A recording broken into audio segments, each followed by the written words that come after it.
in general. So, Iben, please lead us. Thank you so much, Michael, and thank you for inviting me with such a short notice. We had a meeting the other day, and you just said, "Can you jump in and give a talk on Thursday?" I'm leaving very early tomorrow morning, so I'm very happy that I was able to make it. Thank you. So thank you. I'll start with telling a little bit about my background, because I come from the pagan Protestant North, which is very unknown for many Catholics that are in Southern Europe, like you. I was raised in a family of believers, a Protestant family, and then I started to study theology at the University of Copenhagen, and I got my master's degree. Many of my old friends from university are pastors today, and they are even bishops in the state church in Denmark. We have a state church in Denmark. Until the constitution of our democratic constitution of law, it was forbidden to be a Catholic in Denmark from the Reformation in 1536 until 1849, when we got the new constitution of law. So there was a big gap where there was no Catholics in Denmark. Then they came back, the Jesuits came back to re-evangelize in a Catholic way. They built quite a lot of churches, schools.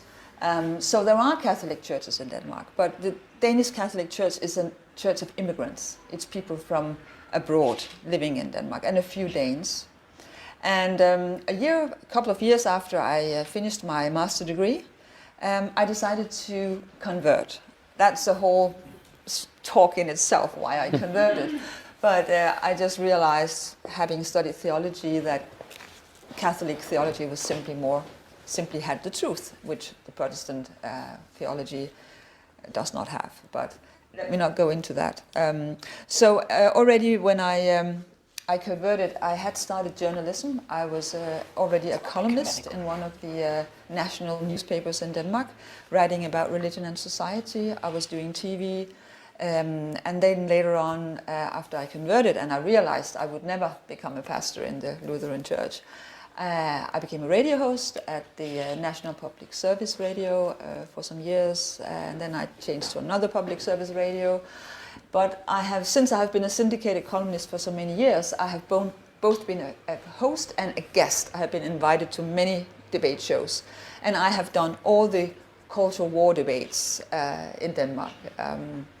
And over the years, I realized that, especially during the pandemic and here after the pandemic, that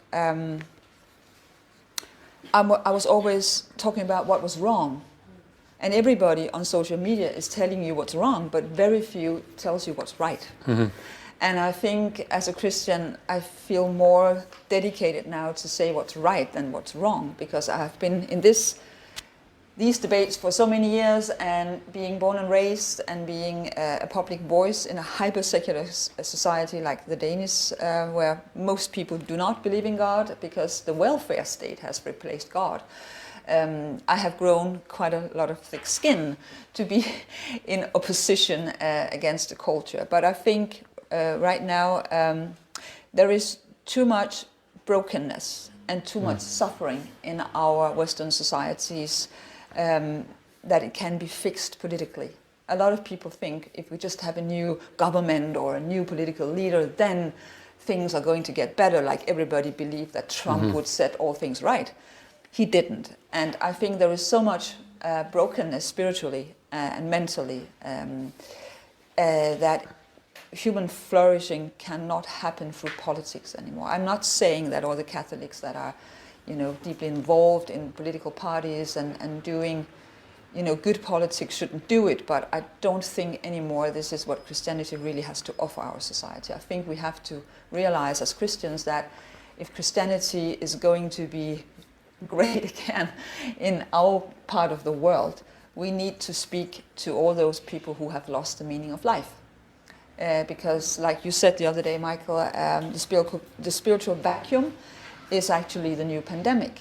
Mm-hmm. And if we look, for instance, with all the problems with Islam and immigration policies, Islam wouldn't be a problem in Europe if people were more Christian. It's not the strength of Islam that is the problem, it's the weakness of the Christians. Yeah. So again, it is a spiritual problem that has caused all the immigration problems. And so it cannot be fixed just by making new laws. I think we have to understand that as Christians, and this is my main message here because I know you're doing a lot of politics. I think we have to see, or we have to recognize or to understand that it is the spiritual message that is important, because if we are doing all these political debates, as I did myself, and people do not see that Christianity is the meaning of their life, why would they adapt our politics? They will not. But let's say that they actually do understand and get a personal experience that Christianity is what gives meaning to their lives. The political problems will solve themselves in a way. Because then, of course, people would like Christian values, they would like Christian laws, they would like Christian ethics, if they're Christians. But it's very hard, since we're becoming a minority, to try to push for some kind of political agenda when most people do not see Christianity as the meaning of their lives. But the reason why I got inspired to write the book, I'm writing a book which has the title, Find Meaning in 30 Days. And it sounds like very superficial. But I realized that if I have to speak to people about taking some new steps and new directions in their lives about what is the meaning of life, I need to break it down into very simple language and build a spiritual program, or a kind of program where I'm going to tell them from day one what to do, what to focus on, what to... my idea is that every day has a certain exercise. And it sounds superficial, but I think it can give people a new sense, or a sense of a new direction.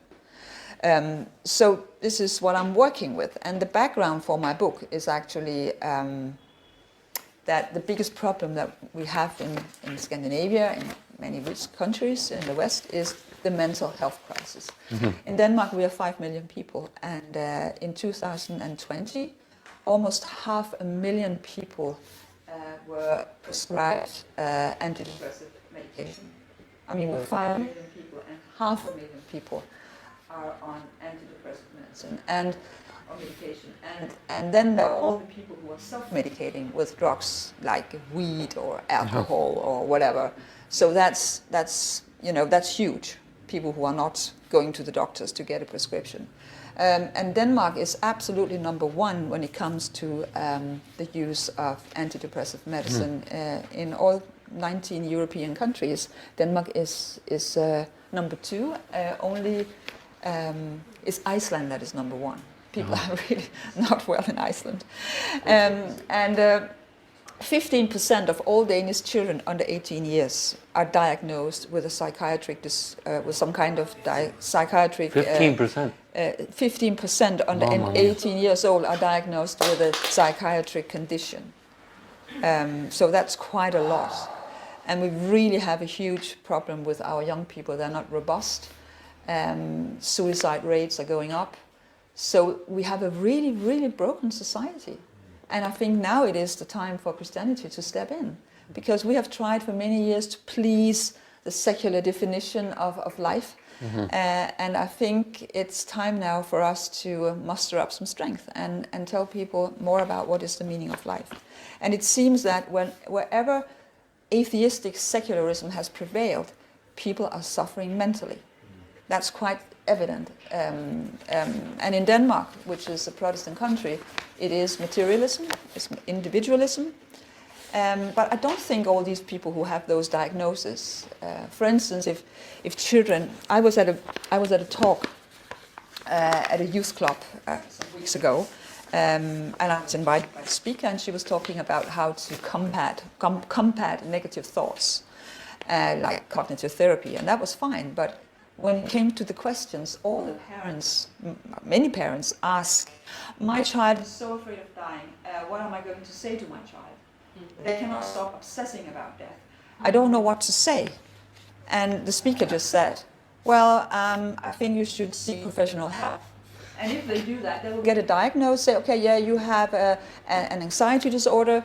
So when the child asks again, what's happening when I die, people would say to the child, or the psychologist and the parents would say, well, it's because you have that anxiety disorder that you ask. But the child just has a sort of natural spiritual development and wants to know. Because when you ask what's happening when I'm going to die, you ask, what is the meaning of life? Why am I here? And nobody's able to answer that child. And I was really feeling so sorry for those children at that night, because they were they were really suffering. And nobody would give them an answer. They were just telling them that this was not natural and they should seek treatment. So right now I'm in the research phase of my book, and that's why I've been in Rome for 3 weeks. And I would like tonight to discuss with you my approach or my method, because I think there are two ways here. One is the rational and one is the spiritual. And you already introduced the rational, which would be, of course, to learn people how to approach the virtues and how to practice the virtues. I think modern man is living in what you could call the tyranny of feelings, because it is my feelings that is defining reality. That's quite normal. If I feel something, then it must be true. And many people, I think, are suffering because your feelings are, one day you feel one thing, the other day you feel something else. So of course, it could be a great advantage for people to read a book, how to educate your feelings and how to sort of direct your feelings into a virtuous lifestyle. But thinking about it while I've been here in Rome, I think it is of course true, because we are all oriented towards goodness, and this is actually what the virtues are doing for us. They make us practice, or the virtues will be practiced in a way so that we achieve goodness and holiness, and I think that's really good. And I think a lot of people would find their life more meaningful if they did that, because already we know that if people are in loving relationships, or they are having a family relationship that is something that they really enjoy, we already know that people from other surveys say that they feel that this is meaningful. Number one is actually family and friends. So already there you see that people are oriented towards the good. So you could just remind people about that. But I think after I have talked to different professors here at the Angelicum and have been doing research, that I think I think that the spiritual approach is more important in a way. Maybe it's not an either or, it could be a combination, that you could start with talking about the virtues and then say, well, there is also something more, there is an ultimate goal.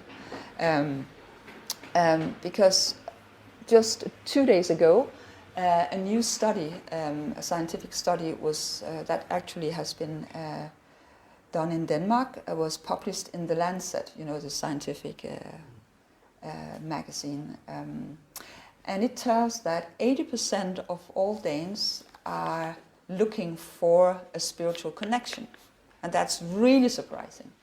So out of all those people who have been asked, it says here that it was 26,678 participants that responded to the survey. And they reported that at least one strong or very strong spiritual need in the past month. That's 80%. And 4 out of 5 says that they are looking for a spirituality that can give them inner peace. So I think that my book was really needed, and that's quite interesting, because normally you would say in a country like Denmark, because any talk, any conversation in the family or among friends, or if you get together about spirituality and God, is taboo. You don't talk about that. People are very shy and very embarrassed to talk about their spiritual needs. But this new study actually tells a lot, that people are looking for something. And I think that modern psychology has sort of abolished, eradicated the soul. So we are only mind and body. Mm-hmm.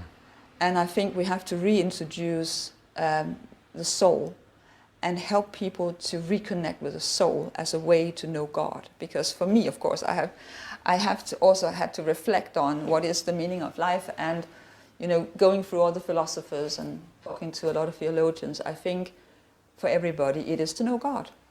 So I think the best service I can give to people in this book is actually to make some exercises over the course of 30 days to help people to understand what is the soul and reconnect with their own soul, and so that they can reconnect with what is transcendent, because modern psychology has actually really not taken into account that every human being has a need for transcendence.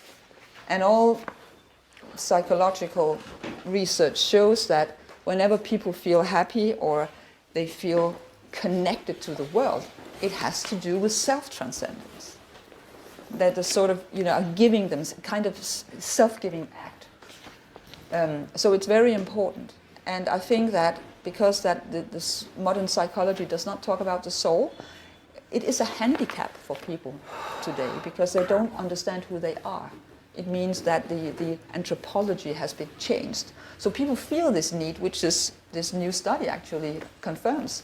People have the need of spirituality, but they're being told that they are only mind and body and they're not soul. So I think, and this is what I would like to discuss today, instead of doing a very stressing the importance of the virtues, I think perhaps what people need more is to get a guidebook how to reconnect with their soul in a Christian way, because this would open up their ability to connect with God. The problem is that we are living already in our culture a life where we are not anymore really doing things that are human, because many people live in some kind of isolation. They're, in front of a screen, they don't get together, they have no sense of community. Mm-hmm. Loneliness is a huge problem. And if people are living like that, a professor at the Angelicum said to me the other day, then they are less receptive to God's grace, because they're simply not living a human life. So I think the first part of the book could be about how do you live as a human being. Yeah. And then, of course, the virtues will be very important, because it will educate your feelings, so you don't have to always obey your feelings, so you can get some kind of direction. And then start to talk about maybe there is an ultimate goal. And this is what is forbidden to say in hyper-secular societies, but it seems that this is what people are looking for. They like when somebody stresses that there is some objective truth, because otherwise, for instance, you cannot practice the virtues if you don't have some kind of objective good that gives meaning to why you should do it. So in the end, it's also about, I think, to find inner peace. It's interesting that most Danes in this new study confirmed that they are looking for inner peace, because peace is actually what gives meaning to no matter what you do. It's quite obvious that meaning is not linked to anything material. It's always linked to something immaterial, because you can be in great suffering and find meaning. That's what Viktor Frankl, you might know, this Austrian psychiatric who was in concentration camp, and where he saw people were suffering immensely and they found meaning anyhow.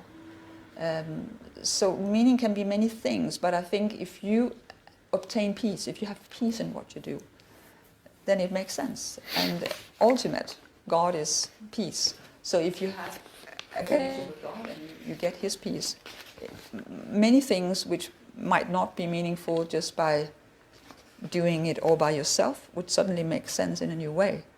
So I think people today, at least in where I come from, they simply need a step-by-step guidebook to get an idea about how to get closer to God, because they were not raised with any kind of religious formation.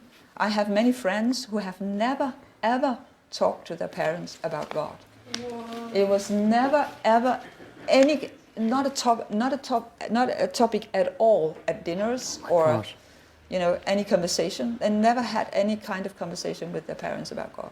So they simply have no idea how to approach God.